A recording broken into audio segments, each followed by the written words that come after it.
ኮዬ ፈጬ ላይ የተሰማው አሳዛኝ ድርጊት የትም መደገም የለበትም። ምን እንዳጋጠመ ልንገራችሁ። እሙዬ ካሴ የተባለች የኮዬ ፈጬ ነዋሪ እሸቱ ሮባ ከተባለ ግለሰብ ጋር የድብቅ የፍቅር ህይወት ይጀምራሉ። እሸቱ ባለትዳር ቢሆንም በድብቅ የፍቅር ህይወት አንድ ወንድ ልጅን በጋራ ይወልዳሉ። ከዚህ በኋላ ግን አንድ ሀሳብ ያመጣሉ። እሙዬ ምንድነው የምትለው?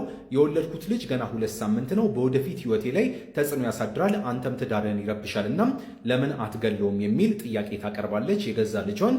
በዚህም መሰረት የ2 ሳምንት ዕድሜ ያለው ልጅ ስትገድለው አንቀ ትገድለዋለህ፣ ነገር ግን አሻራው እንዳይገኝ በመጥረቢያም ትቆርጠዋለህ ትላለች። ይህንን በማድረግ ታዲያም ወንጀሉን እሸቱ ይፈጽማል። ይህንን ድርጊት ከፈጸሙ በኋላ ይህንን የ2 ሳምንት ጨቅላ ህፃን ጫካ ውስጥ ይጥላሉ። ሰውነቱ የተለያየ ቢሆንም ከ1 ሳምንት በኋላም ሰዎች አስክሬን ተመልክተው ለፖሊስ ሪፖርት ያደርጋሉ።